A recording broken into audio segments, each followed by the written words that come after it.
به نام خداوند جان و خرد که از این برتر اندیشه بر نگذرد. سلام عرض می‌کنم خدمت شما داوطلبین کنکور ارشد و دکترا در هر کجای ایران عزیز و پهناورمون که هستید. امیدوارم حال دلتون خوب باشه. این برنامه به همت مؤسسه آموزش عالی آزاد پارسه با 30 سال سابقه در زمینه تحصیلات تکمیلی در خدمتتون ارائه میشه. قراره در این برنامه ما در مورد برنامه‌ریزی و نحوه درس خوندن در 3 ماه پایانی با هم صحبت بکنیم. خیلی از بچه‌ها تا الان خوندند ولی خیلی جمع‌بندی مناسبی نداشتن. خیلی از دوستان هم متاسفانه تا الان خیلی درس نخوندن. خیلی از بچه‌ها پرمشغلن و خیلی ها نه تایم مناسبی دارن ولی هنوز برنامه‌ریزی دقیقی برای درس خوندن ندارن. اینکه چیکار باید در 3 ماه پایانی بکنیم و چیکار نباید بکنیم در این برنامه به مفصل در موردش صحبت میشه با حضور اساتید و مشاورین پارسه. خب در این برنامه در خدمت 2 تن از اساتید محترم هستیم، جناب آقای دکتر شادرو و جناب آقای انصاری. آقای دکتر در خدمت شما هستیم. سلام عرض می‌کنم خدمت شما جناب آقای راد، جناب آقای انصاری و همچنین بینندگان محترم، داوطلبین محترم کنکور کارشناسی ارشد و دکترا. بله، همونطور که شما هم فرمودین دغدغه بسیاری از دوستان عزیزمون در رابطه با موفقیت در کنکور 1404 چه کنکور کارشناسی ارشد و چه کنکور دکترا این هستش که خیلی‌ها شروع نکردن، خیلی‌ها نصف و نیمه درس خوندن، خیلی‌ها هنوز یه برنامه منظمی ندارن، ولی اصلا نگران نباشن چون ما به همه حالت‌ها رو امروز بررسی می‌کنیم براشون. واقعا یه برنامه فوق‌العاده است. تا پایان برنامه حتما همراه ما باشن. من تو بخش اول در واقع بحث برنامه‌ریزی درسیشون رو و زمانبندی هفتگیشون رو باشون صحبت خواهم کرد. تو انواع و اقسام حالت‌ها، یعنی حتما یه قلم و کاغذم جلوشون بذارن و مطالب مهم ما رو یادداشت بکنن که در واقع بتونن از ببینن جزء کدوم دسته هستن و برنامه همون دسته رو بگیرن و اجرا کنن. قطعا یه رتبه فوق‌العاده میارن. تو بخش دوم که استاد بزرگوارمون جناب آقای انصاری عزیز که خب پرسابقه ترین مدرس و مشاور حوزه کنکور کارشناسی ارشد و دکترا هستن، مشاور صدها رتبه تک رقمی و 2 رقمی. تو بخش دوم در رابطه با حالا نحوه مطالعه صحیح و خدمتتون عرض بکنم پارامترهای موفقیت در کنکور و عملکردشون در دوران در واقع طلایی 3 ماهه و همچنین در دوران جمع‌بندی صحبت خواهند کرد. خیلی برنامه مفیدیه و من پیشنهاد میکنم که واقعا تو این تایم کوتاهی که در خدمتتون هستیم شاید کل این برنامه حدود 40 دقیقه 50 دقیقه بخواد طول بکشه و در کنار ما باشن و حتما دونه دونه موارد رو رعایت کنن. ببخشید اگر خواهش می‌کنم. آقای انصاری در خدمت شما هستیم. منم سلام عرض میکنم خدمت شما و همه دوستان. امیدوارم که در مسیر رسیدن به موفقیتتون بتونیم طی این برنامه و حالا اتفاقهایی که در آینده رقم میخوره کمک بسزایی براتون داشته باشیم و توی این برنامه حالا صحبت ها میشه. من الان صحبت رو قطع میکنم که بتونیم بریم سراغ صحبت های هست. ممنونم. آقای دکتر ما در خدمت شما هستیم. خواهش میکنم. متشکرم. من با اجازهتون پس بلند میشم که در واقع موارد رو خدمت دوستان عرض بکنم. بله، همونطوری که در تصویر هم مشخصه صحبت ما 3 ماه پایانی یا من اسمش میذارم 3 ماه طلایی موفقیت در کنکور کارشناسی ارشد و دکترا هستش که خب بحث بسیار مهمیه و داوطلبین عزیزمون باید بدونن که در این 3 ماه تو هر لولی که هستن، حتی اگر هنوز شروع نکردند یا شروع کردن یا خیلی هم عالی با برنامه اومدن جلو، بدونن که باید چه عملکردی داشته باشن. من از اتاق فرمانم خواهش می‌کنم این تصویر رو نشون بده به بچه‌ها. ببینید من داوطلبین رو در این وقت سال به 4 دسته تقسیم کردم. دسته زرد، قرمز، آبی و سبز. دسته زرد دوستانی هستن که هنوز اصلا شروع نکردن، هنوز در هیچ مرکز آموزشی نه ثبت نام کردن، نه در واقع کتابی رو گرفتن، نه هیچی، فرایند مطالعاتشون شروع نکردن ولی زمان دارند. میتونن تقریبا روزی حدود 8 ساعت مطالعه کنن. دقیقاً. خب اینا برنامه‌ریزیشون متفاوت از سایر گروه ها خواهد بود. گروه قرمز افرادی هستند که باز هم عین گروه زرد رنگ ولی هنوز شروع نکردن، ولی متاسفانه به اندازه بچه‌های دسته زرد در واقع فرصت مطالعه ندارن. تقریبا روزی 2 ساعت 3 ساعت یا 4 ساعت میتونن زمان بذارن برای مطالعه. این دسته از افرادم برای اینکه بتونن رتبه بسیار خوبی رو کسب بکنن، رتبه ممتاز و حتی قبولی خوبی رو کسب بکنن، کافیه که به حرفای امروز ما گوش بدن و طبق برنامه ما عمل بکنن. چقدر عالی. یعنی دوستانی که تو الان شروع نکردن، اصلا زمان بله. زیادی هم ندارن، بله. ولی باز میتونن در این 3 ماه پایانی در واقع معجزه دقیقاً. کنن. آقای رادمی، ما شما خودتون از استادهای بسیار بسیار نامدار، حرفه‌ای و خوشنام در واقع کشور هستین و میدونید ما خیلی از رتبه‌های برترمون از همین آبان و آذر و اینها شروع کردن، ولی تو برنامه مطالعاتی درست رفتار کردن. ببینید اصلا بذارید من تکلیفم با داوطلبی مشخص بکنم. اتفاقا چالش خوبی رو انداختیم. بذارید من دسته آبی و سبز رو بگم، بعد میخوام اتفاقا یه چالش راه بندازم. دسته آبی کسانی که شروع کردند ولی نتونستند همه درس‌ها رو درست جلو ببرن. حالا طرف 1 ماه شروع کرده، طرف 2 هفته شروع کرده، یا مثلا ممکنه 2 ماه یا 3 ماهه که شروع کرده. دسته آبی شاید از نظر زمانی هم مشکل داره، نمیتونه به همه درساش برسه. بله. ولی اینا شروع کردند. دسته سبز رنگم که خدا رو شکر از زمانی که ثبت نام کردن تو پارسه و یا حالا فرآیند مطالعاتیشون رو شروع کردن، توانستن طبق برنامه مطالعاتی جلو بیان. چالشی که مطرح شد خیلی چالش باحالیه. من اتفاقا اولا که ما رتبه‌های برتر رو، این نکته رو بگم بعداً سراغ چالشه. رتبه‌های برتر خودتون میدونید ما داوطلب داریم که از بهار شروع میکنه ولی رتبه خوبی نمیاره. داوطلب داشتیم از بهار شروع میکنه رتبه خوبی میاره. داوطلب داشتیم از تابستون شروع میکنه رتبه خوبی میاره. داوطلب داشتیم از تابستون شروع میکنه رتبه خوبی نمیاره. داوطلب داشتیم از پاییز شروع میکنه مثل الان رتبه خوبی میاره. داوطلب داشتیم پاییز شروع. ببین این خیلی بستگی داره به عملکرد داوطلب و برنامه‌ای که انجام میده. خیلی از دوستان ما تو این وقت سال ناامیدن. میخوام بهشون اصلا یه نکته به حرف خوب بزنم. این برنامه رو که ببینید خواهش میکنم طبق همین برنامه رفتار بکنن و برن قبول شن. بعد جناب آقای راد چیزی رو از دست نمیدن. حالا اون چالشه چیه؟ فرض کنید من و شما نه، بذارید من و یک شخص مجازی رو من اینجا مثال بزنم، یه خانومی، اصلا اسمش رو میذاریم سارا. من و سارا، چرا میگم یه خانوم انتخاب کردم؟ برای اینکه حوزه‌های امتحانیمون جدا، آقایون و خانوما جدا باشه که نتونیم تقلب کنیم. سارا یه درسی ما داریم 10 فصله. بله. سارا 7 فصلشو میخونه، خوبم میخونه. منم اون درس رو 10 فصلشو میخونم، خوبم میخونم.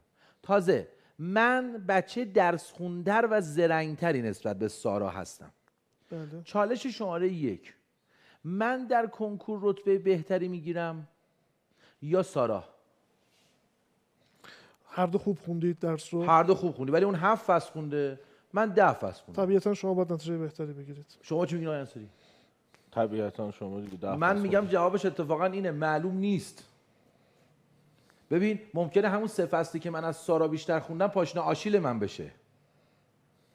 ممکنه یه دونه تست سارا بره 7 تا تستشو بزنه، فرض کنیم 10 تا تست میاد، 7 تا تستشو بزنه، منم برم 10 تا تستمو بزنم، ولی من یه دونه از تستایی که دقیقاً از فصلایی که سارا نخونده بزنم و منفی بشه. 2 تا از تستایی که من خوندم و بزنم و منفی بشه. ببینید این که بچه‌ها فکر میکنن، اصلا طرح دوپینگ هم از همینجا اومد. بچه‌ها فکر کنن که رقیبشون 2 ماه پیش شروع کرده، 1 ماه پیش شروع کرده و پرفکته و من الان میخوام شروع بکنم و مثلا من شاید برسم به آمادگی 70-80% اون نتیجه بهتری میگیره. این جوابش معلوم نیسته. شما خودتون بهتر میدونید دیگه. ممکنه مثلا اصلا تو درس خود من 4 فصله، یه درسی 4 فصله، مثلا یه دانشجوی میاد 3 فصلشو میخونه، یه دانشجوی میاد 1 فصلشو میخونه. آقا اصلا اون 1 فصل نزن، اصلا مهم نیست. سازمان سنجش نمیاد بگه که تو حتما فصل 4 رو خوندی پس تو نتیجه بهتری میگیری. میزان آمادگی من و تسلط من رو حتی همون ولو 3 فصلی که من میخونم و 1 فصل از رقیبم کمتر میخونم مهمه. کیفیت پاسخگویی من و دقت من سر جلسه کنکور مهمه. این خیلی مسئله مهمیه. ما بسیار افرادی داشتیم، آقای انصاری میشناسن، رتبه 1 مکانیک رو پوریا تا ماهای آخر آمادگی مطلوبی نداشت. بله خودش مشخصا گفت، تو مصاحبهش گفت آقا اصلا آمادگی مطلوبی نداشت. حتی تو آزمایشی ما مثلا رتبه 300-400 آورده بود، رفت رتبه 1 تمام گرایش های مکانیک شد. یعنی ببین طرف تو 2 ماه یهو وضعیت رو برمیگردونه، چون همون داستان ماراتون است دیگه، دور آخر مهمه. حالا چالش دوباره مثال من و سارا. فرض کن همون اتفاقی میفته که شما بزرگواران فرمودین.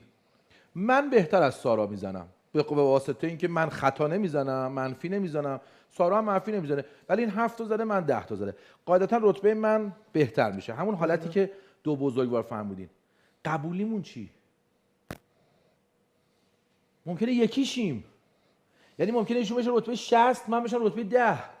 یعنی باز هم نتیجه هم، یعنی چالش دوم نتیجه هم ممکنه حتی اگه من رتبه‌ام از سارا بهتر بشه نتیجه ما شاید اصلا یکی بشه. ما بسیار داشتیم داوطلبینی که در دانشگاه تهران با رتبه 180 نشسته بغل رتبه 20. بله دقیقاً همینطور.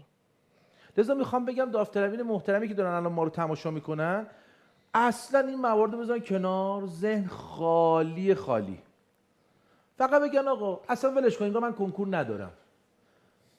یه دقیقه به حرفای شادلو، آقای انصاری، آقای راد گوش کنم تو این برنامه، این 3 ماه اینجوری برم جلو. آقا اصلا ولش کن نتیجه رو.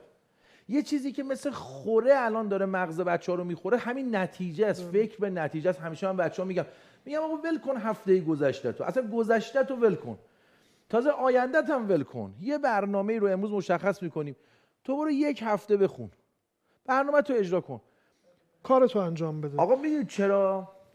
اصلا علمی هم هست، فنی هم هستش. آقا این بچه باید برای قبولی در دانشگاه تاپ تهران حدود 30-35% بزنه.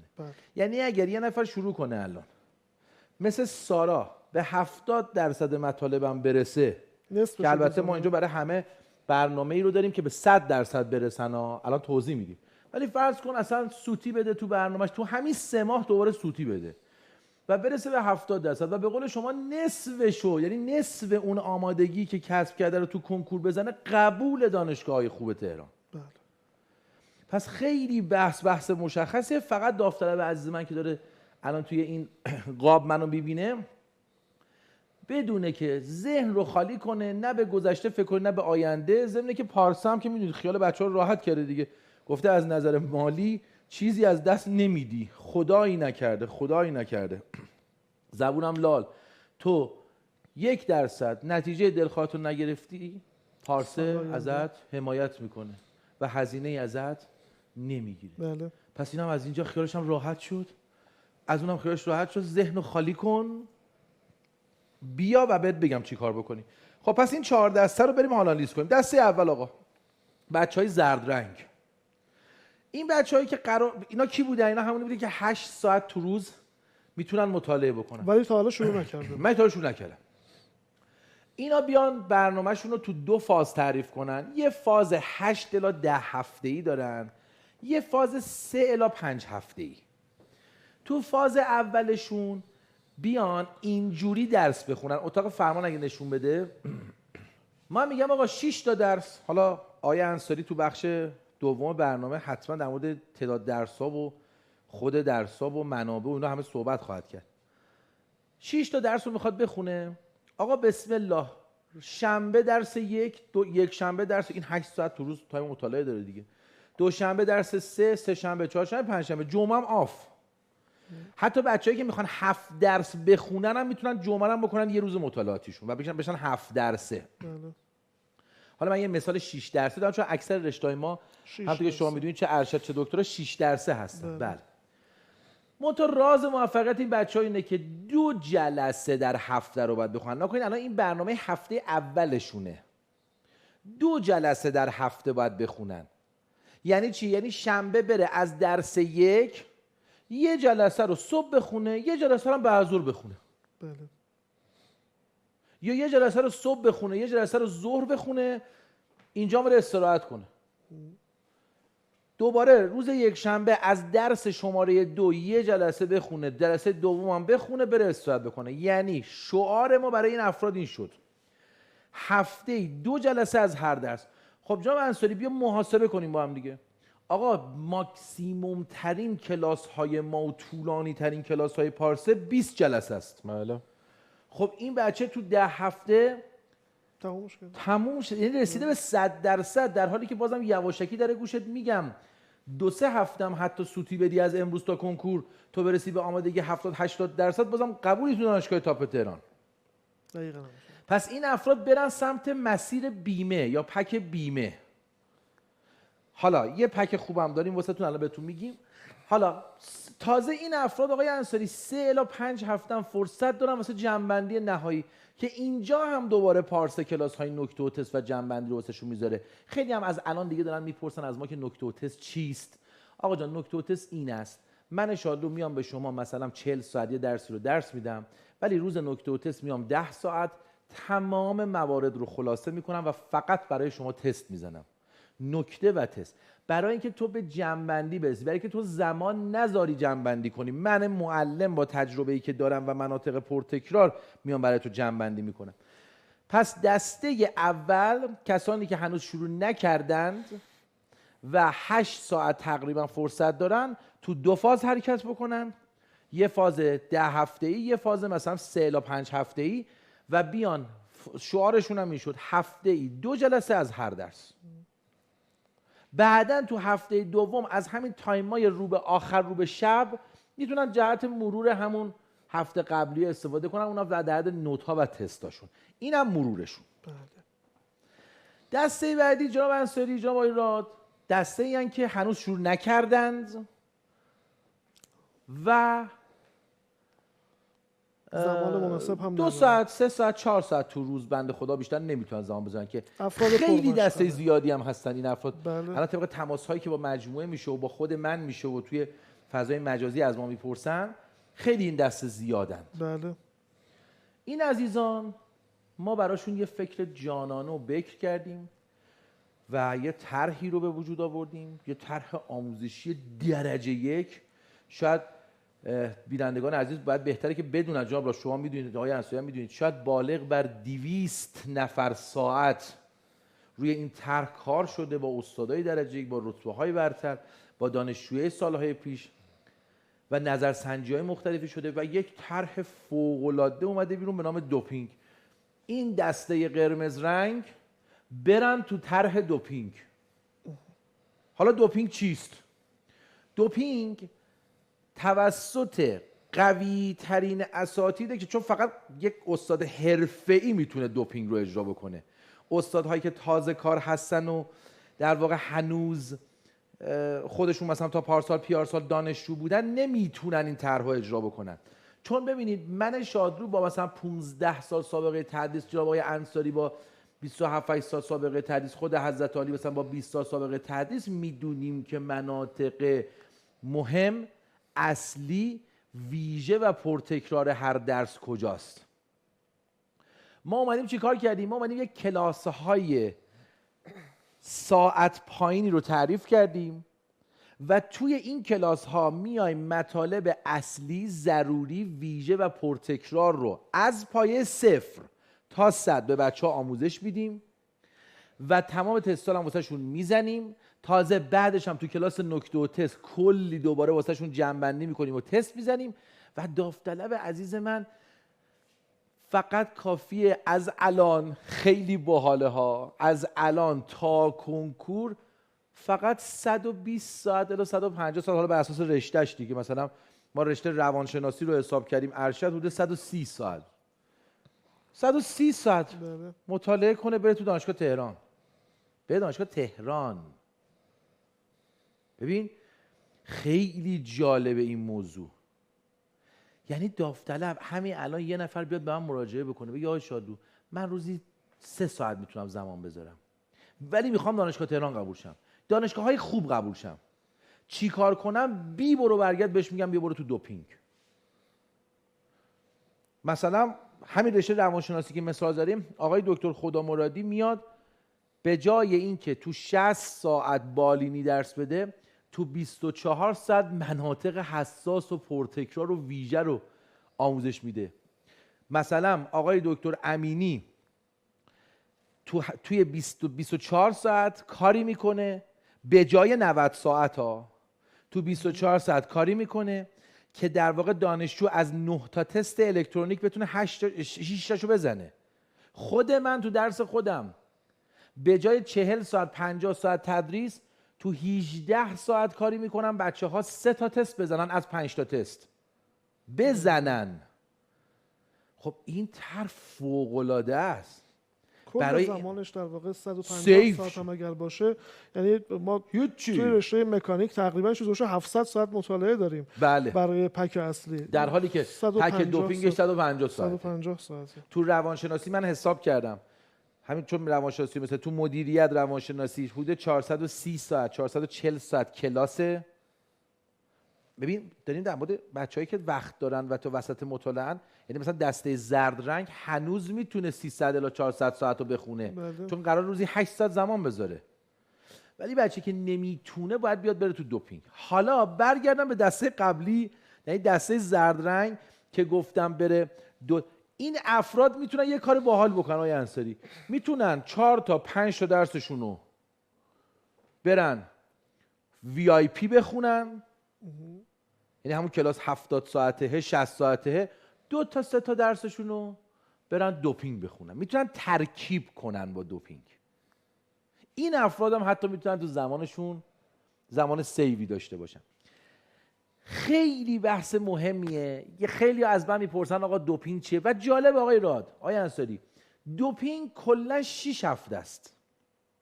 یعنی داوطلبی که امروز ثبت نام میکنه، خود داوطلب ممکنه بگه آقای ارشاد ببخشید تو این 2 هفته‌ای که مونده تا دوپینگ شروع بشه، 3 هفته‌ای که مونده تا دوپینگ شروع بشه، من باید چیکار کنم؟ پارسه براش 1 درس آفلاین 2 درس آفلاین باز میکنه بر اساس رشتهش که آقای انصاری تو بخش دوم برنامه خیلی بخش مهمیه توضیح میدن و داوطلب برنامه مطالعاتیش رو از همین الان شروع میکنه. یعنی ما حتی داوطلب رو تو 2 تا درس VIP به 100% تسلط میرسونیمش. خیلی طرح خوبیه، مخصوصا ویژه افراد شاغل، افرادی که وقت کم دارن، الان میخوان واقعا رتبه خوب بگیرن و این نتیجه فوق العاده برن بگیرن انشالله. که من به نظرم دیگه باید کاملا امیدوار شده باشن افراد پرمشغله، خیلی با توجه به اینکه تایم ندارن ولی میبینن که عملا شدنیه. اصلا آخه دیگه اصلا نشد نداره. تازه این افراد 120 ساعت 150 ساعت هم زمان بذارن، در نهایت 5 هفته هم دارن برای جنبندی. یعنی میدونین چی کار دارم میکنم جناب آقای راجع آقای انصاری؟ من دارم یه کار میکنم عین این 4 دسته تقریبا 5 بهمن 3 بهمن همه توی یه سطح برن قرار بگیرن که برن وارد دوران جنبندی بشن. حالا دیگه اینجا بر اساس عملکرد خودشونه که دیگه متمایز میشن. ولی از نظر برنامه ریزی یه کار میخوام بکنم همه این افراد برسند که دوران جنبندی و تسلط خوبی داشته باشن. یه نکته هم بگم در مورد این کلاس هاش هم به صورت آنلاین برگزار میشه، هم به صورت آفلاین میتونن ببینن، هم جزوه اختصاصی داره، هم پکیج نکته و تست رو همراهش داره که به بچه ها داده میشه، همین که بچه ها 100% با یک تایم خیلی خوب مطالعاتی، مثلا ما صحبت میکنیم با اساتید مختلف، مثلا با درسی داریم که الان آقا 120 ساعته بله. تحقیق در عملیات رشته صنایع یا مثلا آمار احتمال رشته صنایع، اصلا مقاومت مسائل رشته عمران و مکانیک 100 ساعته. خود مدار بچهای برق اونم مدار 110 ساعته. بله. اومده چند ساعت شده؟ آمار روش تحقیق بچهای صنایع اومده شده 36 ساعت، مدار شده 30 ساعت، مقاومت مسائل 100 ساعته شده 24 ساعت. ولی ببینید من شادلو، جناب آقای انصاری، جناب آقای امینی، جناب آقای دکتر حقیقت، جناب آقای دکتر خدمتتون کنم خدا مرادی، دکتر قومی، دکتر گل محمدی، اساتید دیگه حالا همینطور داره ذهن، اینا میدونند که کجا منطقه پرتکراره. بله. اینا میدونن که کجا ویژه و خاصه و داوطلب میره نتیجه میگیره. چون آقا بذار من یه چیز علمیش هم به شما بگم، ما الان تو صحبت‌های قبلی هم گفتم ما آقای انصاری دنبال چند درصدیم مگه؟ ما دنبال 30 تا 35 درصدیم برای رتبه برتر شدن. برای رتبه برتر شدن تازه. بله. خب دسته آبی رنگ این افراد کیان؟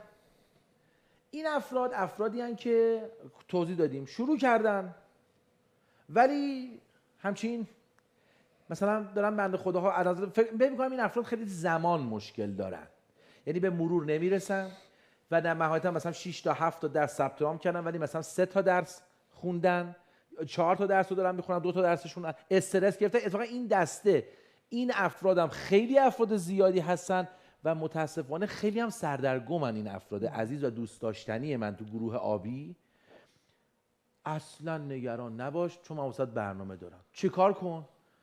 تو نهایتا 8 تا 10 هفته فرصت داری که درساتو جمع جور بکنی، اونورم 3 تا 5 هفته در واقع جمع‌بندی.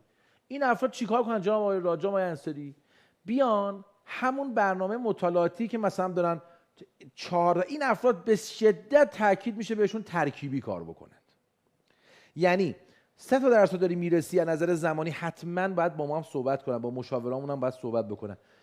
این مثلا 3 تا درسش رو میرسه بخونه، اوکی 3 تا درسش رو همون سیستمی که داشته میرفته جلو و باشون حال کرده ببره جلو، 3 تا درس دیگه رو بره تو دوره دوپینگ.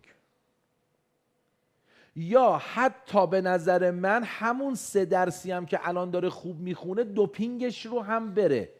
ببین من حتی به بچه‌های خیلی قوی هم توصیه میکنم برن تو دوپینگ، چون درکشون میره بالا، ذهنشون میره بالا، میدونن تو این 3 هفته تو این 3 ماه باید رو چه مباحثی متمرکز بشن، نرن پرت نخونن. آقای انصاری یه جمله معروف داره، چیه جملهشون؟ میگه که مهم اینه، من ازشون یاد گرفتم تو این سالا، میگه مهم اینه که ما کدوم مباحث رو نخونیم، کدوم تستا رو نزنیم. واقعا درست میگن، واقعا درست میگن. خیلی ما داوطلب داشتیم، قوی بوده، باهوش بوده، پشت کار داشته، ولی بد مطالعه کرده، گیر منبع بد مطالعاتی افتاده، گیر مباحث غیر ضروری افتاده، گیر یه سری مطالب افتاده که اصلا مثلا 10 سال یه بار یه سال مثلا کنکور سوال میاد، اصلا میخوام نیاد. بله، فوکوس در واقع دوره دوپینگ روی مباحث پرتکراره، پرتکرار و حیاتی و ضروری. بله. حتی جوری که بچه‌ها رو درس مسلط میشن. بله. خیلی بحث مهمیه. خلاصه من دیگه نمیدونم چه جوری باید بگم که آقا دوپینگ یه طرح کار شده یا آموزشیه و فکر می‌کنم آقای انصاری تو این وسعت برای اولین بار در ایرانه. بله قطعا تو این وسعت برای اولین بار در ایران ما همچین پکیج رو تا حالا تو تاریخ کنکور ارشد دکترا نشیم که پارسه بنیانگذار این حوزه است، ولی ما تا حالا همیشه هم پیشتاز بوده. یه خاصیتی که پارسه داره اینه که همیشه به داوطلبش برنامه‌ریزی درسی میده، 1 2 بهترین استادا رو استفاده میکنه. هیچ مرکز آموزشی در ایران کادر اساتیدش حتی قابل مقایسه با کادر اساتید پارسه نبوده تو این 30 سال و نخواهد بود. همچین همیشه هم در واقع مبتکر طرح‌های نوین و مبتکر طرح‌های نوین. دسته سبزرنگ افرادی که پهلوونامون تا الان خیلی خوب اومدن آره جلو. خوب اومدن جلو. روزی که ثبت نام کردن درس خوندن، هر روزی که مطالعه‌اش رو شروع کردن درساشون رو خوب خوندن. این افراد چیکار بکنن؟ پیشنهادم این آقای انصاری، ما اصلا اتفاقا تو برنامه‌ریزی اینا دخالت نکنیم. نکن خالی گذاشتم. اتاق فرمان اگه نشون بده من واسهشون خالی گذاشتم. ببینن پیشنهادم اینه که آقا ما تو برنامه‌ریزی این افراد، چون می‌دونی اینا روز اول برنامه‌شون از ما گرفتن. بله. یا از رهبان‌ها که به نظر من فوق‌العاده داره کادر رهبان عمل میکنه. من یه آمار خیلی جالب به شما بگم جناب انصاری، قریب به 2000 نفر در مجموع در گروه‌های رهبان و اینها حضور دارن و خیلی جالب این آمار 1170 و خورده نفر فعال داریم. خیلیه. این نشون میده که رهبان در سال اول ارائه خدماتش ترکونده. اینا به نظر من طبق برنامه رهبان جلو رفتن، با مشاوراشون در ارتباطن، چون پارسه تنها مجموعه‌ای که تو ایران مشاور در اختیار بچه‌ها قرار میده. هر روز میتونن با مشاورشون در ارتباط باشن. بچه‌ها هم بدونن که این مشاورها از رتبه‌های برتر سال‌های گذشته هستن. بله.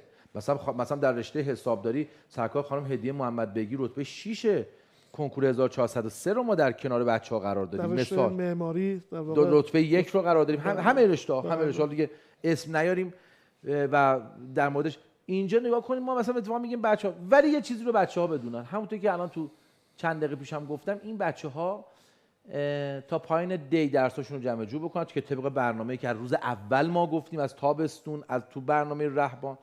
و این افراد اگر خواستن تو دوره دوپینگ شرکت بکنن من توصیه میکنم برای جمع‌بندی و برای اینکه بفهمن همون چیزی که الان داشتم صحبت میکردم، بفهمن کجا مهم و پرتکراره. بله. ببین چون آقا خودمونی باشیم دیگه. یه درسی 10 تا سوال ازش میاد، یه دفعه میبینید جناب آقای انصاری، حالا مثال دارم میزنم، یهو میبینیم 8 تا تستش متمرکز شده تو 4 فصل. خب این رتبه برتره هم بدونه از الان که آقا 6 فصل رو کمتر مرور میکنم ولی این 4 فصل رو میترکونمش. دقیقاً همینطوره. خیلی بحث مهمی. و صحبت‌های من دیگه داره به اتمام میرسه بخش اول برنامه، ولی حتما دقت بکنن. اینو از قصد بزرگ گشتم اینجا بگم آقا تارگتت اینه CL35. یعنی آقا شلوغش نکن. خیلی گوگلی شد جناب انصاری. الان 4 دسته ما میدونن بعد چی کار کنن.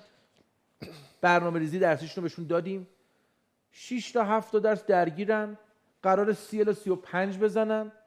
بچه‌ها هم که زمان ندارن قرار شد تو 120 ساعت تا 150 ساعت کلا کنکورشون رو ببندن.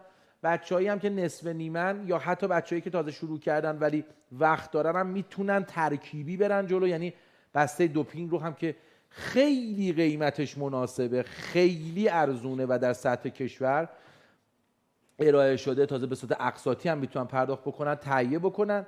فقط هم کافیه که نام رشتهشون رو برای 021 84 388 بفرستن که اون تخفیف ویژه دوپینگ شاملشون بشه. 021 84 388 نام رشته، هم دیتیل طرح رو که آقای انصاری تو بخش دوم خیلی بیشتر توضیح میده، در مورد نحوه مطالعه توضیح بخواهند دادیشون، هم دیتیل طرح و مشاورین ما بهشون بگن، هم تخفیف شاملشون بشه، هم اقساط کنن، همی که برن و انشالله نتیجه لازم بگیرن. پس خیلی کنکور شدنیه. این اسلاید رو فقط یک بار دیگه تکرار میکنم که اتفاقاً دلیلی بر طرح دوپینگ است. آقا جان خلاصه بگم در مورد این اسلاید تو برنامه‌های قبلی خیلی توضیح دادیم، میتونم مراجعه کنم برنامه قبلی ما رو ببینن، ولی فقط خلاصه بگم اتفاقا جناب انصاری اونجایی که ما میگفتیم بچه‌ها لازم نیست برید همه درس‌ها رو بخونید، دقیقاً فلسفه دوپینگ هم همینه. قرار نیست همه درس‌ها و همه فصل‌ها رو بخونن. الان قرار فصل‌های مهم و پرتکرار و درس‌های مهم و ضریب‌دار رو بخونن، چون در کنکور کارشناسی ارشد درس تراز ندارد. میانگین درصد شما تعیین کننده موفقیت شماست. یعنی اصلا سازمان سنجش نمیاد بررسی بکنه که تو زبان زدی یا ریاضی زدی یا درس فلان تخصصی رو زدی یا مثلا فلان درس رو زدی، اصلا بررسی نمیکنه. فقط بررسی میکنه که تو چند تا تست زدی و چند درصد میانگینت شده، همین. پس بنابراین میتونن تعدادی از درس ها و حتی فصل ها رو حذف بکنن. بچهای دکترا هم خیلی الان دغدغه دارن، میخوام خیالشون تخت راحت کنم. از سال گذشته میدونید که دفترچه تخصصی شد ضریب 4، یعنی بودش ضریب 4، دفترچه عمومی به 2 دفترچه تبدیل شد و شد استعداد. دفترچه استعداد 25 سوال 50 دقیقه و ضریب 1، دفترچه زبان 40 سوال 40 دقیقه اونم ضریب 1. این افراد هم بازم باید هلوش 30 الی 35% در کنکور بزنن. مثلا اگه یه داوطلبی 35% تخصصی بزنه، یکی 25 الی 30% هم دفترچه عمومیشو بزنه، قطعاً رتبهش زیر 20 و به دانشگاه تاپ تهران دعوت مصاحبه میشه، زیر 50 و دعوت مصاحبه میشه. و این افراد هم بدانن که نگران بخش مصاحبهشون نباشند. دیگه الان در 3 ماه باقی مانده، فقط برن بچسبن به کنکورشون، چون اگر کوله باری از رزومه باشی، اگه کوله باری از در واقع نکات مثبت در مصاحبه باشی، تا مجوز ورود مصاحبه رو توسط رتبت کسب نکنی هیچ جا دعوت مصاحبه نمیشی. حالا دعوت شدی کنکور تو بده، دقیقاً ما در اسفند ماه بهشون میگیم، یعنی همین کنکورشو که دادن، که حالا از الان تا مصاحبه برو فلان کارو بکن، چه جوری حرف بزن، مقاله‌تو چیکار کن، مطالعاتتو چیکار کن، رزومتو چه جوری بنویس، کلر بوکتو چه جوری آماده کن، هیئت علمیه رو شناسایی کن و هزاران پارامتری که برای مصاحبه شما خیلی مهمه و ما خیلی برنامه ویژه داریم براش. همونطوری که پارسال رتبه‌های بسیار بسیار درخشانی که در تصویر هم دارید می‌بینید، واقعا کیف کردم از عملکرد 1403 پارسه، واقعا کیف کردم. رتبه 2 تا 11 رشته مدیریت شوخی نیست. 2 3 4 5 6 7 8 9 10 11. خیلی به ندرت برای یه مرکز آموزشی تکرار میشه این اتفاق. بله. رتبه 4 روانشناسی، 4 معماری، رتبه 4 حسابداری، 6 حسابداری، 1 حسابداری، 1 برق، رتبه 4 مکانیک، رتبه 7 مکانیک، رتبه 3 کامپیوتر که در تصویر دارید میبینید. همه این افراد برن مصاحبه هاشون رو ببینن. من الان دارم تکرار میکنم، اینها در اینستاگرام پارسه، همونطور که دارید میبینید در اینستاگرام پارسه به نشانی مای پارسه 123 برن مصاحبه با رتبه‌های برتر رو ببینند. برن ببینند. اتاق فرمان اینو نشون دادی؟ آره فکر کنم نشون دادی. و خواهش میکنم در صفحات مجازی پارسه حتما حضور داشته باشید، مصاحبه ها رو ببینن، اون برنامه دوپینگ رو دانلود کنن، یعنی برنامه‌شو، فرمول قبولیشو. و شما هم از الان میتونید برید به سمت رتبه شدن، آینده خودتونم بسازید. 3 ماه پارسه هم که حمایت میکنه، پارسه 2 ساله حمایت میکنه.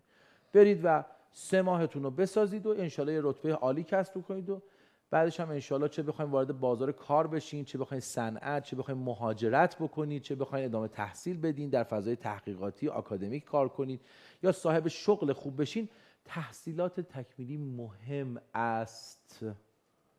رزومه شما مهم است.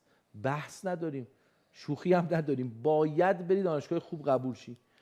و در نهایت سایر رتبه‌های برتر رو حالا دارید میبینید در تصویر که واقعا رتبه‌های 1، رتبه‌های 2، رتبه‌های 3، همه این عزیزانم مصاحبهش در سایت پارسه و اینستاگرام پارسه وجود داره. میتونید رتبه‌های 4، رتبه‌های 5، رتبه‌های 6، رتبه‌های 7، رتبه‌های 9 و رتبه‌های 8 رو ببینید. و اینجا برای آخرین صحبت من، ببخشید سرتونم درد آوردم، تشکر بکنم از قوی ترین کادر اساتید کشور. واقعا شوخی نیست بینندگان محترم، اصلا شوخی نیست که در واقع یه همچین کادری رو من وقتی دارم بهش فکر میکنم، مثلا در رشته حسابداری آقای انصاری، آقای فرید، آقای دکتر حقیقت، آقای دکتر مسلمان، آقای خدمتتون از دکتر نوروزی، اصلا تیم ملی حسابداری، مثلا تو رشته کامپیوتر دکتر کتیرایی، دکتر کیوانپور، دکتر سید جوادی، دکتر طارمیان، دکتر تورانی، دکتر کتیرایی، دکتر نژاد محمد. اصلا یعنی چی واقعا اینا همه در کنار هم.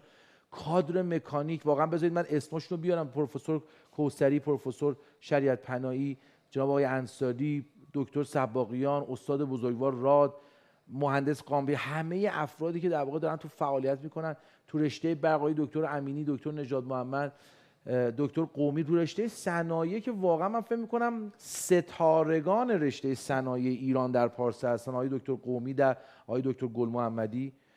نمیدونم خدمتتون عرض بکنم که مثلا در رشته مدیریت، در رشته روانشناسی، مثلا در رشته مدیریت آقای دکتر زرقامی، خود استاد بزرگوار استاد انصاری، دکتر مسکرپور، خدمتتون عرض بکنم حالا اسمی که داره یادم میاد، دکتر فرید و سایر دوستان. در رشته روانشناسی دکتر پیری، دکتر خدامرادی، دکتر رجبی، دکتر مقبل، خود استاد بزرگوار استاد انصاری، آقای دکتر فرید و خیلی از رشته ها. معماری کادر بسیار قوی استاد دهقانی و رشته رو جا گذاشتم هنوز یا نه، مهندسی شیمیمون آقای دکتر طاهری، ترکیب آقای دکتر طاهری، آقای و میخوام بگم که من از اینجا دست تک تک این استادا رو میبوسم، زحمت فوق العاده میکشن، جزواتشون بی‌نظیره. ما رضایت 98% به بالا داریم از دانشجوامون. ببین اولا که 100% رضایت فقط متعلق به خداوند است، اینو اصلا از ذهنتون بیرون کنید، ولی 98% رضایت در میانگین خیلی عدد بالایی از مجموعه پارسه، از خدمات پارسه. و امیدوارم که شما هم بتونید از حضور این اساتید استفاده بکنیم. همت شما همونطور که رتبه‌های برتر، تلاششون و کادر فوق‌العاده پارسه میتونه شما رو به موفقیت برسونه. و من صحبتام تمام میشه. بازم تاکید میکنم حتما همه دوستان عضو فضای مجازی پارسه بشن، ادساین مای پارسه 123 و اینکه انشالله بهترین. خیلی متشکرم، ممنونم از توضیحات کاملتون آقای شادلو. دیدید شدنیه، نیازی نیست بچه‌هایی که تا الان هم در واقع درس نخوندن اگه الان بهشون میگه من دیگه برم برای کنکور سال آینده. ولی با صحبت‌های آقای شادلو دیدید که شما ظرف 3 ماه میتونید معجزه کنید. با این طرح بی‌نظیر دوپینگ لزومی نیست که کنکور رو به سال بعد بسپارید و همین امسال هم میتونید جزو رتبه‌های برتر باشید. باز برای توضیحات بیشتر، برای در واقع مشاوره فردی و تخصصی، همینطور که آقای دکتر شادلو گفتند، لطفاً نام رشته‌تون رو به 021 84 388 پیامک کنید تا دوستان من یک مشاوره تخصصی، یک مشاوره در واقع فردی در زمینه رشته شما با توجه به اینکه شما تو کدوم دسته قرار دارید به شما ارائه کنند. خب فکر می‌کنم که خسته شدید، بریم یه وله ببینیم، برمیگردیم. ملاقات با کسی که سالها مشتاق دیدنش بودید. ملاقات با خودتان در آینده‌ای نچندان دور. هنوزم میای دانشگاه؟ آره، اما حالا دیگه درس میدم. سلام. خیلی دیر کردم. چقدر دوستشم ببینم. موفقیت خود را ملاقات کنید. مهم اینه که رسیدی. 1 2 3 پارسه. داوطلبان محترم، 1 دقیقه به پایان آزمون کارشناسی ارشد. واقعا فاصله یه تست بود و من با زدن همون یه تست تونستم تو دانشگاه دلخواهم قبول بشم. فاصله تا موفقیت 1 تست است.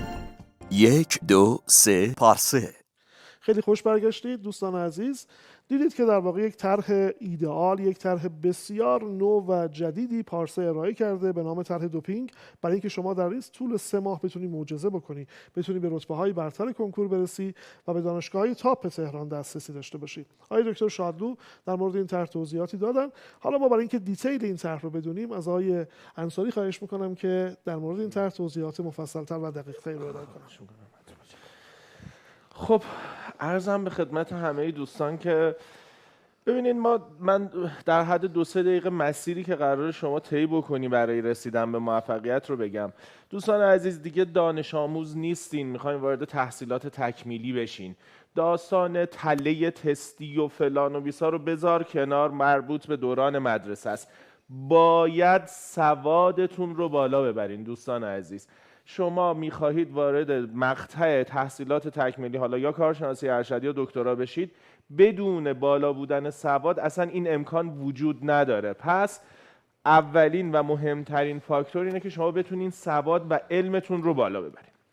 در نهایت بالاخره چه بخوایم چه نخوایم، درست یا غلط، کنکور فرایند تستی و 4 گزینه داره و شما در یک زمان محدود برای هر تست باید بتونین خودتون رو به جواب درست برسونین. پس حتما باید مهارت لازم رو هم در این فرمت برای شما در حد اعلا باشه و در نهایت شما ترکیب این دوتا، یعنی اون علمه و این مهارت، تبدیل میشه به تسلط شما و دوران جنبندی که حالا میشه با فرایندهای نکته و تست و اینا به اون تسلط کافی هم رسید. دقیقاً اتفاقی که جناب انصاری هم تو دوره بیمه واسه بچه‌ها میفته، هم الان تو طرح جدید پارسه تو دوپینگ واسهشون اتفاق میفته.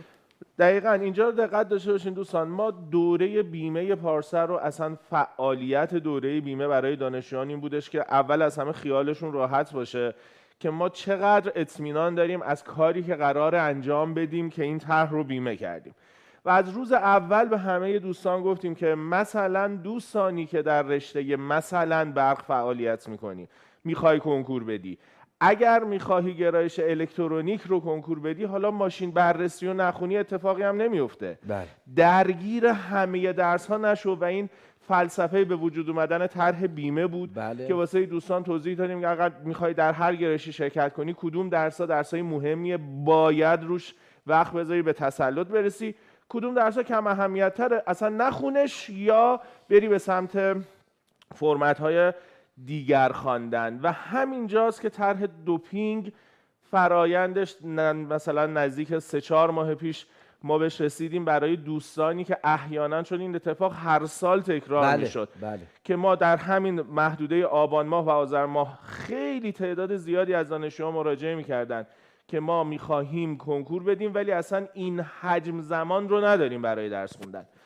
و همیشه ما میگفتیم خب حالا اینجا رو بخون اونجا رو بخون، باورشون نمیشد این حرف ما که آقا جان نرو همه بخشا رو بخون، یه سری از بخشا رو بخون. واسه این ما تصمیم گرفتیم که طرح دوپینگ رو برای دوستانی که من هم پارسال، ببخشید میونه کلمتون، پارسال یکی از فامیل های خود من میخواست یه کنکوری رو بده، همین کنکور ارشد میخواست شرکت بکنه و اومد به من مراجعه کرد. حالا خب چون من شغلم اینه و در واقع سالهاست تو حوزه مشاوره و برنامه‌ریزی درسی کار میکنم، من گفتش من دو ماه مونده بود. آقا من واقعا نمیتونستم به این شخص برنامه بدم. من تنها کاری که مثلا تونستم بکنم مثلا اون سال پارسال که آقا مثلا این تعداد درس رو ولش کن یا مثلا این فصل ها رو ولش کن، برو مثلا رو اینا به تسلط برس، تست بیشتری. و واقعا تنها راه حلی که میتونست واسش نتیجه بده این بود. اگر این طرح دوپینگ سال گذشته داشتیمش، من قطعاً بی برو برگرد بهش میگفتم فقط برو تو طرح دوپینگ. ببخشید جناب اسدی. نه خواهش میکنم. دوستان عزیز یه چیزی رو تو ذهنتون داشته باشین، همیشه این اتفاق در هر رشته‌ای که هستی و هر گرایشی که میخوای کنکور بدی میفته که ما یک سری مباحث در هر درس داریم که بنا به دلایلی اون مباحث تعداد تست بیشتری در کنکور مطرح میشه. یعنی شما هر رشته یا گرایشی باشی اون درس مشخصا یک سری مباحث داره که ما اسمشو میذاریم مباحث مهم و پرتکرار. ما در دوره دوپینگ قراره چیکار بکنیم؟ ما در دوره دوپینگ قراره این مباحث مهم و پرتکرار رو 0 تا 100 تدریس بکنیم. یعنی نمیایم بگیم که آقا جان یه کوچولو از این میگیم، یه کوچولو از این میگیم، حالا برو ببین چی میشه. ما دقیقاً مباحث رو، اون مباحثی که تخصص اساتیده و هیچ کسی دیگه این تخصص رو نداره که بتونه این کار رو بکنه. من یه مثال میزنم. با دکتر زرقامی داشتم صحبت میکردم برای اینکه برنامه درس تئوری مدیریت رو بچینیم. خیلی حرف قشنگی زدن دکتر زرقامی. حالا دوستان مدیریت براشون جالبه چون این حرفو زدن. بله. یه مثالم از دکتر امینی داریم اتفاقا. دکتر زرقامی گفت آقا تئوری مدیریت 3 تا بخشه: مبانی سازمان، رفتار سازمانی و منابع انسانی. گفتم که خب، گفت 60% تستا از مبانی سازمان میاد و من فقط به بچه‌ها مبانی سازمان رو درس میدم جوری که عین 60% تستا رو بزنن. یعنی مثلا از 20 تا تست، از 30 تا تست، حالا بسته به اینکه دکترا هستن یا ارشد هستن، حالا 20 تاست، 10 تاست، 15 تاست، 60% تستا در دوره دوپینگ تسلط 100% پیدا میکنن روش. شما اشاره کردین تو چند ساعت؟ تو 24 ساعت. دقیقاً گفت من دقیقاً تایم کلاسم به 3 بخش تقسیم میشه، 3 تا 24 ساعت برای این 3 بحث، ولی اون مبانی سازمان 60% تستاست. گفتیم که خیلی خوب، بسیار هم عالی. و شما اصلا خودت گفتی مگر قرار نشد که 30 تا 35% بزنن؟ بله. 60% دارن میزنن. نصفش هم بره اجرا بکنه. دقیقاً همون میشه. و مثال بعدیمون آقای دکتر امینی وقتی صحبت کردیم برای درس الکترونیک، گفتش که من در 24 ساعت نزدیک به 70% تست‌ها رو تدریس میکنم. یعنی از 9 تست 6 تست به طور کامل تدریس میشه. همینطوره. و این خیلی جالبه دوستان عزیز. خود شما در درس استعداد همیشه به من یک کتابی رو همیشه به من میگید، میگی آقا مثلا اینقدر به من همیشه آقای انصاری به من میگن که اینقدر ما داریم، یه چیز کوچولو، یه چیز بزرگ.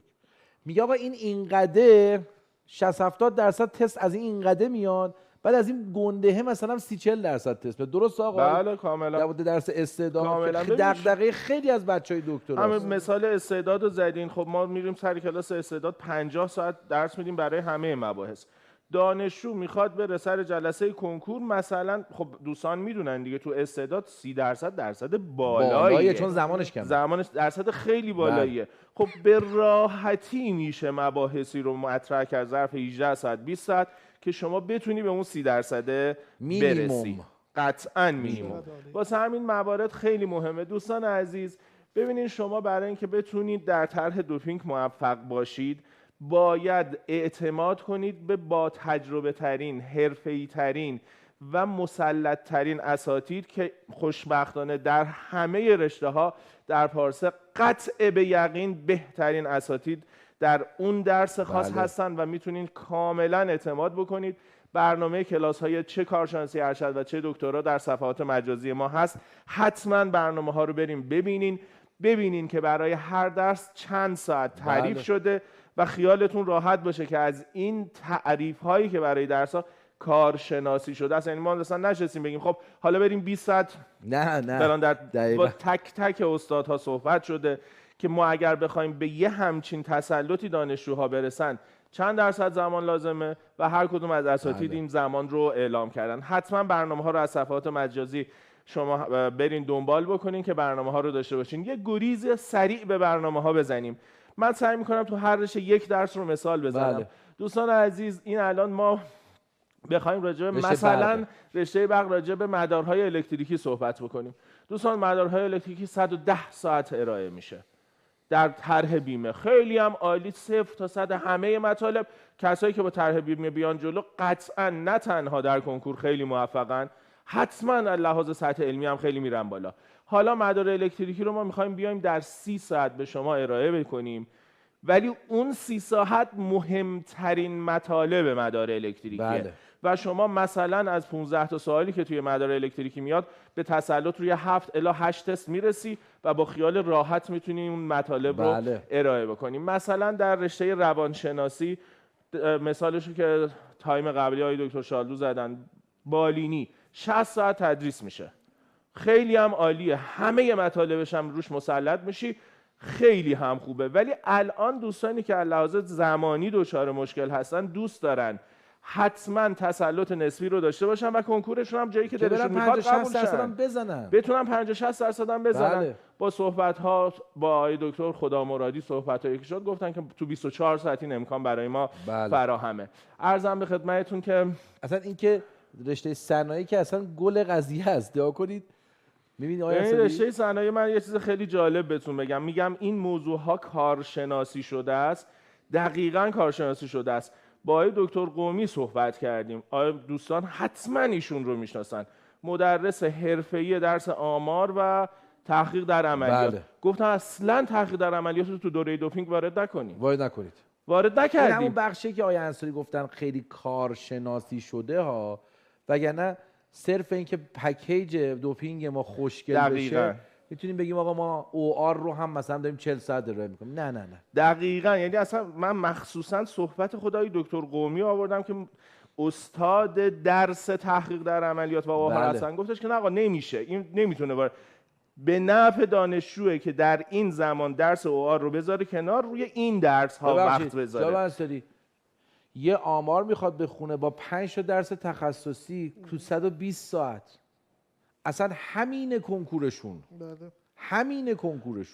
خلاصه خیال دانشجوها راحت باشه. اینا کارشناسی شده با برترین اساتید رشته شماست. حتما شما مثلا در رشته معماری مشخصا اون تعداد ساعت‌هایی برای 3 تا درس تاریخ معاصر، تاریخ جهان، تاریخ ایران، ایستایی سیستم توی بحث‌های مختلف، این خلاصه شده در یک پکیج تقریبا 100 ساعته، 110 ساعته که به راحتی دوستان میتونن. جناب انصاری همون پکیج تاریخ دقیقاً دوستان بینندگان محترم 1/3 رو یادتون باشه. بله دقیقاً 180 ساعت فقط تاریخه که توی 60 ساعت ارائه میشه و اون تسلط دوستان میرسن برای اینکه بتونن درصد خوبی رو بزنن. توی رشته مدیریت مطمئن باشین، خیالتون راحت باشه. شما با زمان، حالا مثلا تئوری مدیریت رو من مثال زدم، دقیقاً صحبت آقای دکتر زرقامی و حالا آمار و احتمالم که تخصص خود منه مثال بزنم. مثلا خیلی واضحه که شما از چه مباحثی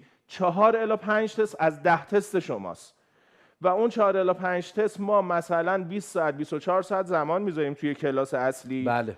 و برای الباقی داستان مثلا 50 ساعت زمان میذاریم که اینها دقیقاً میتونه شما رو به اون نقطه تسلط برسونه. همونطوری که مثال آقای دکتر قومی رو زدید، الان دارم نگاه میکنم، مثلا اسلام چون کلا 30 ساعت بود دیگه نیازی به برگزاری دوره دوپینگ نداشت. مثلا حسابرسی آقای دکتر حقیقت که قطعا همه حسابداری‌های ایران و جهان آقای دکتر حقیقت رو میشناسن تو رشته حسابداری. مثلا اون کلاس 35 ساعته، اون نیاز دیگه به دوپینگ نداره. لذا اگه دوستان بعضی از برنامه‌ها رو به صورت آفلاین دارن مشاهده میکنن، جلوش نوشته آفلاین یا آنلاین، بدانن که کل دوره VIP 30 ساعته. 30 ساعت. بله.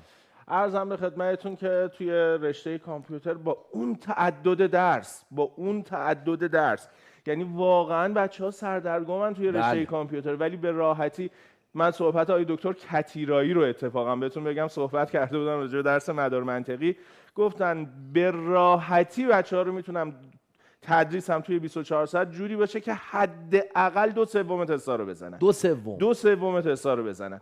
دوستان عزیز یه چیزی یادتون باشه، احتمالاً این سوال ذهنتون رو درگیر میکنه، خب اگر دوپینگ اینقدر خوبه همیشه دوپینگ دیگه. این همون جاییه که ما دسته‌بندی میکنیم.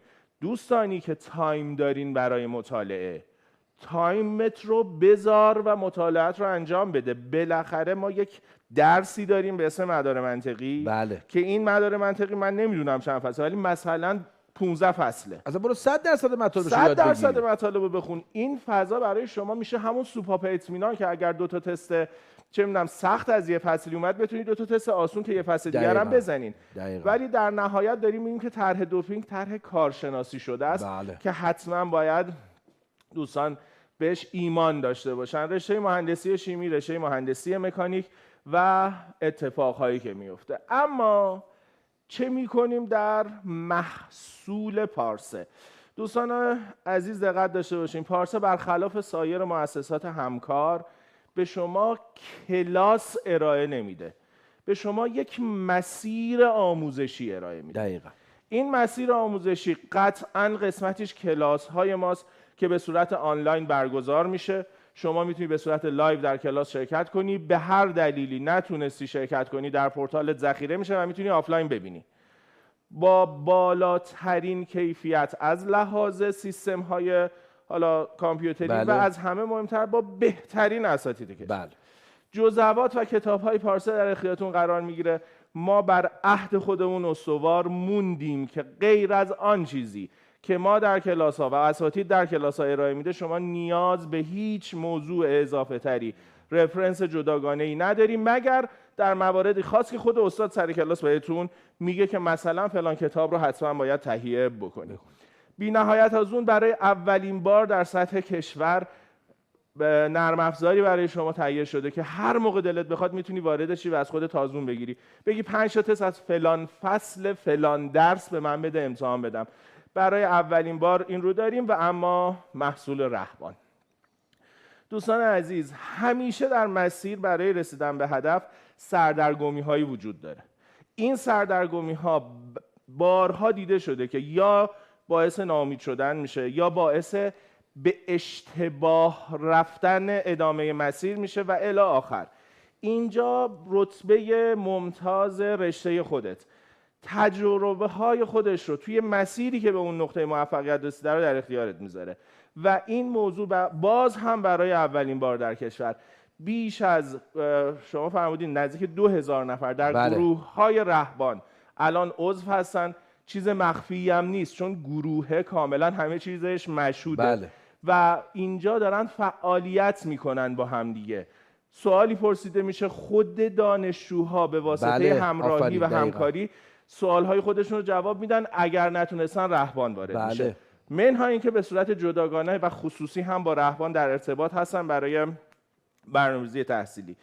عرضم به خدمتتون آزمون ها، ما 2 مرحله آزمون جامع خواهیم داشت که در این 2 مرحله آزمون جامع شما میتونین با شرایط کنکور خودتون رو مستقیما بسنجین و کلاس های نکته و تست و جمع‌بندی. دوستان عزیز شما چه در طرح بیمه باشی چه در طرح دوپینگ باشی، این طرح توی بهمن ماه متصل میشه به دوره نکته و تست. دوره نکته و تست توسط اساتید که دقیقاً میدونن چجوری یک درس رو میتونن جمع‌بندی کنن برای شما جمع‌بندی میشه و این نگرانی که من چجوری بالاخره این رو جمع‌بندی کنم بتونم با خیال راحت برم سر جلسه کنکور هم انجام میشه. همان چیزی که همیشه ما گفتیم، خیلی از دوستان تا اینجا رو خوب مطالعه میکنن ولی چون جمع‌بندی خوبی ندارن سر جلسه کنکور همیشه سوالها براشون آشناست ولی نمیتونن اون گزینه درست رو انتخاب بکنن. همه این مسیر چه در طرح بیمه و چه در طرح دوپینگ ارائه خواهد شد. دوستان کارنامه رشته‌های مختلف رو گذاشتیم براتون. من اینها همه در صفحات مجازی وجود داره. شما اگر مراجعه کنین همه این کارنامه ها هست. اگر الان، چون الان خیلی بچه‌ها درگیر اینن، مثلا من الان شروع کنم باید 70% بزنم که قبول شه، جوابشو شما دادی نه 35% باید بزنی. باور نمی‌کنی مثالش اینجاست. شما نمونه کارنامه مهندسی برق رو داری می‌بینی توی مشخصا که معلومه دیگه آزمون دکتراست دیگه، زبان و استعداد داره. شما نگاه کن 26 30 39 میانگین 35 رتبه 13 همه جا دعوت به مصاحبه میشه. پس ایمان داشته باشین به مطالبی که میگیم. همه اینها در سایت پارسه و صفحات مجازی هست برای اینکه شما ایمان داشته باشید که اون 30 الی 35%، آره مثلا ممکنه 30 الی 35% توی رشته MBA دانشگاه شریف قبول نشه. بله. ولی آیا دانشگاه علامه قبول نمیشه؟ چرا؟ دانشگاه علامه قبول میشه.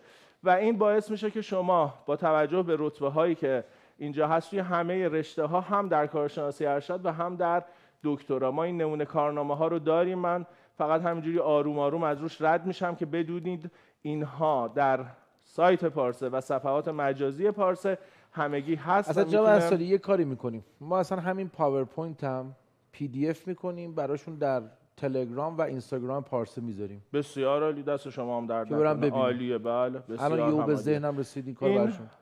چیز خوبیه دوستان. شما مخصوصا برای دوستانی که الان سردرگمن که واقعا میشه، بله واقعا میشه، طرح دوپینگ کاملا شما رو به اون نقطه‌ای که قرار باشه که یک دانشگاه مطرح قبول شید قطعا میرسونه. اما خیلی سریع بریم سراغ مطالعه کردن دروس. دوستان عزیز، شما در طرح دوپینگ، اگه طرح بیمه با برنامه اومدی جلو، هر برنامه‌ای داری برو جلو، رهبان مشکلاتتو برطرف میکنه، راهنمایی‌های لازم هم میکنه. ولی اگر میخوای مطالعات رو تازه شروع کنی، بله، شما طبیعتاً باید بری در کلاس‌ها شرکت بکنی، یا به صورت لایو که توصیه‌مون اینه که اگر میتونی حتما به صورت لایو شرکت کن، یا به صورت آفلاین. ولی حتما مثل کلاس حضوری شروع به نوت برداری بکن. شما در کلاس حضوری استاد میومد یه چیزی روی تخته مینوشت، شما یادداشت میکردی دیگه. این هم همونه. البته که دیگه الان کار یه مقدار ساده تره، چون اون موقع همیشه استرس داشتیم وای اگر عقب بیفتیم نرسیم همه چی رو بنویسیم، نکنه چه اتفاقی بیفته. اساتید جزئیات رو به صورت فایل در اختیار شما میذارن، ولی خودت حتما نوت برداری بکن. درس یک رو روز اول میبینی، درس دو رو الی آخر، و شما بسته به اینکه در چه رشته گرایش هستی 3 تا درس داری، 4 تا درس داری، 5 تا داری، 6 تا داری دیگه. فکر میکنم 7 تا ماکسیمومش باشه. رشته مکانیک فکر کنم 7 درس و ماکسیمومشه که شما میای این درس ها رو میبینی. مثلا کلاس ها طبیعتاً 4 ساعت، 3 الی 4 ساعت است. حالا به واسطه آنتراک و الی آخر شما در حقیقت 3 ساعت و نیم وقتت رو میگیره برای اینکه هر کلاس رو شرکت بکنی. درس دو و الی آخر نوت برداری فراموش نشه. در هفته دوم جلسه دوم اون کلاس رو میبینی. و البته یه تایم کوچولویی برای خودت باز میکنی. این تایم کوچولو میخواد آخر هفته باشه که جمعه است، یا همین داخل هفته تایم های کوچولو برای مرور درس هفته گذشته. و این تایم های کوچولو میشه همون نوت هایی که شما برمیداری، یعنی اون نوت برداری هایی که انجام میدی. بعد میای برای هفته گذشته همون نوت برداری ها رو مطالعه میکنی. لذا تایم های کوچولویی لازم داره که بتونی برای خودت حتما این فضا رو باز بکنیم که این مرور رو هم داشته باشی. اما برسیم سراغ ماجرای اصلی ما. دوستان عزیز، در هر دوره‌ای که باشی، چه بیمه چه دوپینگ، ما تا پایان بهمن ماه کلن که بعد درسمون تمام شه، ولی کلن بهمن ماه رو دادیم به نکته و تست. در پایان دی ماه از لحاظ کلاس های آموزشی برنامه شما تموم میشه. بله. و یک هفته به شما فرصت میدیم. یک هفته تقریبا میشه از 27 بهمن تا 3 از 27 دی تا 3 بهمن. یک هفته فرصت میدیم به شما که بری خودت مطالب رو دسته‌بندی، جمع‌بندی و هر جوری که میتونی مطالعه کنی. البته فرصت رو ما میدیم ولی برنامه‌اش رو هم میدیم که با چه فرایندی این جمع‌بندی یک هفته‌ای رو انجام بده و وارد سیستم نکته و تست میشیم. 3 هفته در بهمن ماه شما در هر رشته‌ای که هستی دوباره در کلاس ها. یکی از مشکلاتی که وجود داره، احتمالاً خب دوستان باش برخورد کردن، من تازه شنیدم، خیلی برام جای سوال داشت که یه سری از مؤسسات کلاس نکته و تستشون رو شروع کردن. کار خطرناکیه دوستان. حالا من هر کسی ممکنه برنامه‌ای که داشته با سیستم فکری خودش بره جلو، ولی اینکه شما الان کلاس نکته و تست تو آذر ماه بری و دی و بهمن هیچ نوع ارتباطی با استاد نداشته باشی، از نظر من خطرناکه. فاجعه است. از نظر من خطرناکه. من شنیدم که بعضی از مؤسسات همکار نکته و تستشون رو تو آذر ماه دارن شروع میکنن. ما برنامه نکته و تستمون در بهمن ماه، یعنی تا دی ماه با شما با کلاس های چه دوپینگ چه بیمه جلو خواهیم اومد. 3 هفته در بهمن ماه کلاس های البته نکته و تست. دوستان بدونن که تو این 3 هفته هر روز درگیر نیستن ها. مثلا مثال میزنم، ممکنه تو هفته اول 3 تا از درساشون به صورت فشرده 8 ساعته مثلا رو چهارشنبه پنجشنبه جمعه جمع‌بندی بشه بره پی کارش، 3 تا درس و 2 تا درسشون بمونه. این برنامه رو خدمتتون تقدیم خواهیم آره کرد. برنامه نکته و تست احتمالاً دوستان حالا تجربیاتی داشتن. داستانش اینه که مثلا اگر شما 7 تا درس دارین، 7 روز از این 3 هفته رو درگیر دقیقاً. یعنی از این 21 روز 7 روزش درگیر کلاس‌های نکته و تست ما هستین. ولی اون 7 روز دیگه به صورت کامل بحث ما جمع‌بندی میشه، درستون جمع‌بندی میشه و در نهایت روزهای پایانی، 1 هفته منتهی به کنکور، زمانی که احتمالاً اوج استرس دارین، باز هم در کنارتون خواهیم بود با برنامه‌ای که ارائه میدیم که در این روزهای پایانی، خب طبیعتاً همین الان بهتون میگم شاید بهترین برنامه زدن دفترچه‌های کنکور باشه، ولی اون رو هم در خدمتتون هستیم که روزهای پایانی رو چجوری سپری کنین که با یک خیال راحت وارد جلسه کنکور شین. اما صحبت آخر دوستان، اول از همه یادتون باشه که شما در یک مسیری قرار دارین که 3 ماه آینده این مسیر تموم میشه. خیلی صحبت خوبی های دکتر کردن، گفتن که اصلا کاری نداشته باش که انتهای این مسیر یعنی نتیجه چیه، خودت رو در این مسیر امتحان کن. مثال داریم، خب احتمالاً همه میدونن در المپیک سال فکر میکنم 86986 مکزیک یک دونده ماراتونی بوده از کشورش الان حضور ذهن ندارم ولی اسمشون آکواریه.